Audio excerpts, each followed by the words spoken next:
Well, today we're going to be talking about how you can reset the friendship relationships in your life. Well, hi, I'm Laura, and Happy New Year. This is the time of year for many of us to sit back and reflect on the past year, what we did right, what we wish we could have a do-over on, but it's also a great opportunity to just reflect and reset. We don't have to have big resolutions. We don't have to make huge life-changing decisions. But it's a time to just say, if I could do it differently, how would I do it differently? And you know what? Maybe I'll do it differently this year. So yes, it's a great time to reflect on the relationships that we have in our life, the friendships. Who do we spend our time with? Who do we enjoy being around? Are there people that we wish we had the opportunity to spend more time with? People we wish we could get to know better? How do all of the relationships in your life fit? It's a big puzzle at the end of the day. We have people in our lives that will always be in our lives, you know, family, spouses, children. And then we have people that we choose to have in our life, and we're happy to have them as acquaintances, as neighbors, as friends. But we know that things are constantly in flux. So how do we go into the new year reestablishing what we have to give and who we want to give that time, that energy, that treasure to? If you're new to the channel, welcome. It's exciting to be starting out the new year together. My name's Laura, and this is a channel where we talk about the relationships between women, our friendships, colleagues, mentoring, whether we are retired and have a little more time on our hands, whether we're still working, whether we are an avid volunteer, whether we're busy raising a family. The channel is geared toward older women. I'm 67, and so I like to talk about what I can relate to. But if you're new to the channel, let me share that I spent 14 years in corporate hospitality industry, and then the last 30 years running my family publishing company. During that last 30 years, I also spent 14 years as an elected city councilwoman in my city, and the last 6 of those years as mayor of my city. The first and only female mayor. That's my claim to fame. But I wrote 2 books because I had a passion for leadership, a passion for women mentoring other women, especially older women mentoring younger women. I spent a lot of time in our schools speaking to our students, and a lot of time speaking to women's groups. And this whole conversation about women and our relationship with each other came out of the questions that women asked me over and over and over. Their biggest concerns were the friendships that they formed with other women, friendships where it didn't quite work out, friendships where they felt like they weren't giving their best, maybe weren't getting their best, and really just trying to understand the complexity of the relationship that women have with each other. We're hard on ourselves and we're hard on other women, and that's what we talk about on this channel. So a new year, a chance to reset, even if just a little. It's an opportunity to try new things, to learn new things, to experience new things. And when you're making that kind of effort, you're quite naturally going to meet new people. I preface my comments by saying, especially for women, our expectations are so high when it comes to friendship.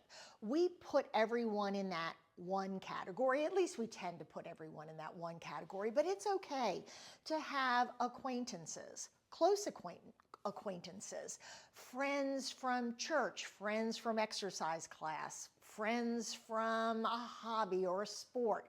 It's okay to have people that you enjoy when you are doing a particular thing. That's fine. Not everyone will rise to that level of friendship, and certainly very few people will rise to the level of good friend. You know, that person you share your hopes and dreams with. Now, saying that kind of asks you to step back and reconsider the people that are in your life. So the first thing I would tell you to do is, what are your expectations? And only you know the answer to that. Are you, what do you expect of your friends? What do you hope for from the friendship? What do you have to give? What is your definition of being a good friend? It's different for every one of us, because some of us see friendship as something, another person that we see often. Others define friendship by someone who we just know is always there when we need them. We all have a different definition of what we consider a friend. So once you have decided that someone is a friend, that you're invested in that person, that there's someone that you want in your life, you have to take a look at where you are in your life and where are they in their life, and be willing to give them grace when things change. And hopefully they give you grace when things in your life change. Because I would say, as a 67-year-old woman, I'm looking for different things out of my friendships with other women than I was when I was in my 40s. When I was in my 40s, most of my relationships were driven by what my children were doing and who they were hanging out with, what activities they were involved with, and what I was doing professionally. So where we're at in our life really dictates how much time and treasure we have to invest in other people, what our priorities are. And sometimes those priorities are something we have no control over. If you have elderly parents, if you have someone in your family who is ill, if you have grandchildren that you're helping to take care of, whatever the case, you have changing priorities, and sometimes friendship will suffer because of that. So reevaluate your expectations based on what your life is today, with the understanding that your friend's life can come upon some rocky storms, and your life can come upon some rocky shores. And that willingness to be there for each other, even when they can't be there for you. Maybe all they need is a sweet text or a kind note. We have to give each other, be willing to give each other a little bit of room to deal with whatever we're dealing with, because not everyone likes to share what's going on in their life. I think we all know people who have lost a friend just because of circumstance. Maybe the friend moved away, an illness, whatever the case. And years later, you reconnected. That friendship, that love, that care was always there. You just didn't have time to nourish the relationship. And be okay. Be okay with that change that you know is coming. It's very hard. Some of the women that I speak to say the hardest time in their life is when their children move on from high school, because they feel like from elementary until 12th grade, they had almost like a group of people, quite coincidentally and quite accidentally, because of what their children were doing. Shared teacher, shared after-school activities, a shared sport. And they almost had this built-in group of moms that they befriended, and in many cases became very, very close to. But when the children leave and you no longer have that holding you together, 9 times out of 10, the friendships drift away, because what we had in common, we no longer have in common anymore. And it's okay to continue to look at friendship that way. There are plenty of relationships that are just based on a certain time, a certain season, having a certain thing in common. And when you no longer have that in common, you don't lose the friendship, you lose what held you together, and the friendship starts to look a little bit different. And sometimes it's disappointing, but I think most of us understand that, some friendships just have a shelf life. Others stand the test of time. But as we get ready to walk into this new year, one thing I would tell you is to be very cautious. If you enjoy having people around, if you enjoy friendships, acquaintances, relationships with other women, keep expanding your reach. It takes work. It's hard. Like I said, you have to be willing to try new things and learn new things and experience new things, because when you're doing that, that's where you will meet new people who share the same interests as you. But you've also got to be willing to get over those butterflies that we all get when we walk into a room and we're afraid we won't know anybody. I mean, I shared 14 years as an elected official in my city, and I still would walk into events. I would walk into events today with a little bit of a butterfly in my stomach thinking, oh my gosh, I hope someone I know will be here. Well, I live in a fairly small city. The chances are I'm going to know somebody, but the point is we all feel the same way, right? Until we make eye contact with someone who we're familiar with, who we can go up and talk to, you got that little bit of queasiness in your stomach. So you're going to go through that, and you have to accept that that's part of the process. And you're going to feel a little uncomfortable and a little unsure, and you may invite someone to coffee. They may say no. I think as women, we look at the ladder and we look at the bottom and the top, and we forget all those little rungs in between. Building relationships slowly over time. Maybe not connecting with someone now, but maybe connecting with them later, or connecting with someone now and then disconnecting, and maybe coming back and revisiting the relationship in a couple of years. There has to be a bit of openness, but once you understand what you're looking for, how much time you have to give, how much energy you have to give, what is your definition of being a good friend, of having a good friend. I think once you step back and look at that, you know what kind of people you are looking to meet and to get involved with. Our friends should fill us up, right? Make us feel better about ourselves, not exhaust us, there shouldn't be a big imbalance, a consistent imbalance in the relationship. Obviously, every close relationship will go through times where one person is needing, the other person's giving, but if it changes, if it's the opposite, you know that your friend will be there for you. And if your friend is not there for you, then was that really a true relationship anyway? And as I said, we need different things at different stages of our life. And even in your 60s, if I'm in my 60s and you're in your 60s, your needs are different than my needs.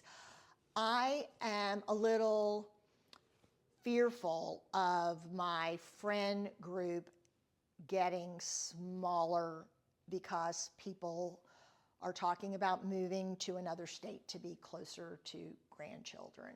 People are talking about traveling a lot more. And I realize that in order to have the kind of social life that I want to have in my 60s, that I'm going to have to start making some more effort now to get to know people in different settings, in places where I'm interested, so I know I share that interest with them. So think about that change. Be okay with that change. Be okay with your stage of life and what the demands are, and look for ways to maintain the important friendships in your life. Like I said, if it's a nice text, if it's dropping a letter or a note to someone who may even live in the same town as you, but maybe you haven't had a chance to see them for a while. Either you've had an issue or they've had an issue. And understand that friends, even good friends, even very close friends, don't always share what's going on in their personal life. So sometimes you think a friend is pulling away because you're looking at it, we all look at things through our own lens. How does it affect me? How does it make me feel? But make sure you have that little space saved for the what if. what if that person is going through something that I don't understand, that they have every right to not share with me? Maybe they'll share it with me next year or 2 years, 10 years, maybe they'll never share it with me. But if that friendship is important to me, then I'm going to continue to reach out in a different way, but I'm going to continue to reach out. I mean, let's be honest, nobody wants to keep inviting someone for lunch or coffee and the other person keeps saying no. You know something's going on, but repeating the pattern over and over again isn't going to fix anything.